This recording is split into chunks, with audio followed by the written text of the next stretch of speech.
ఓం శాంతి. Murali date 8/4/2025. Murali సారాంశం. మధురమైన పిల్లలు, ఈ సంగమ యుగము సర్వోత్తమ యుగము. ఈ సమయంలోనే ఆత్మలైన మీరు పరమాత్మ అయిన తండ్రిని కలుసుకుంటారు. ఇదే సత్యమైన కుంభమేళ. ప్రశ్న: ఏ పాఠమును ఒక్క బాబా తప్ప మనుష్యులెవ్వరూ చదివించలేరు? జవాబు: దేహీ అభిమానులుగా అయ్యే పాఠమును ఒక్క తండ్రియే చదివిస్తారు. దేహదారులెవ్వరూ ఈ పాఠమును చదివించలేరు. మొట్టమొదట మీకు ఆత్మజ్ఞానం లభిస్తుంది.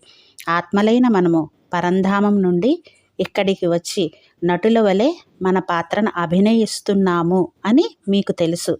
ఇప్పుడు ఈ నాటకం పూర్తవుతుంది. ఈ డ్రామా తనకు తానే రచింపబడింది. దీనిని ఎవరూ రచించలేరు. కావుననే దీనికి ఆది అంత్యాలు లేవు. పాట: ప్రేయసులారా మేల్కొనండి. అచ్చా, मीठे मीठे सिकेलदे बच्चों प्रति मात पिता बाप दादा का याद प्यार, गुड मॉर्निंग और नमस्ते. हम रूहानी बच्चों की रूहानी बाप दादा को याद प्यार, गुड मॉर्निंग और नमस्ते.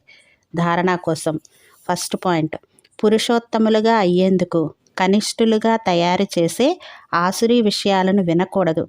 ఒక్క బాబా నుండే అవ్యభిచారయుక్తమైన జ్ఞానమును వినాలి. సెకండ్ పాయింట్: నష్టోమోహులుగా అయ్యేందుకు దేహీ అభిమానులుగా అయ్యే పూర్తి పురుషార్థం చేయాలి. ఇది పాత ప్రపంచము, దుఃఖమునిచ్చే ప్రపంచం. కావున దీనిని మరచిపోవాలి అని మీ బుద్ధిలో ఉండాలి. దీనిపై అనంతమైన వైరాగ్యము ఉండాలి. వరదానం: సంగమయుగంలో లభించే సర్వప్రాప్తులను స్మృతిలో ఉంచుకొని పైకెక్కే కళను అనుభవం చేసుకునే శ్రేష్ఠ ప్రారబ్ధీభవ. పరమాత్మ మిలనము లేక పరమాత్మ జ్ఞానం యొక్క విశేషత అవినాశీ ప్రాప్తులు లభించడం. సంగమయుగం కేవలం పురుషార్థి జీవితం మరియు సత్యయుగం ప్రారబ్ధి జీవితము అని కాదు. ఒక్క అడుగు వేయడము మరియు వేలాది అడుగులను ప్రారబ్ధంలో పొందడం సంగమయుగపు విశేషత. కావున కేవలం పురుషార్థులు కారు, శ్రేష్ఠ ప్రారబ్ధులు. ఈ స్వరూపమును సదా మీ ముందు ఉంచుకోండి. ప్రారబ్ధమును చూసి సహజంగానే పైకి ఎక్కే కళను అనుభవం చేసుకుంటారు. పొందవలసిందేదో పొందేశాము అన్న గీతమును గానం చేస్తున్నట్లయితే గుటకలు వేయడం, కునికిపాట్లు పడటముల నుండి సురక్షితులవుతారు.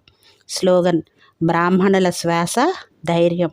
దీని ద్వారా కఠినాతి కఠినమైన కార్యాలు కూడా సహజమైపోతాయి. అచ్చా, ఓం శాంతి.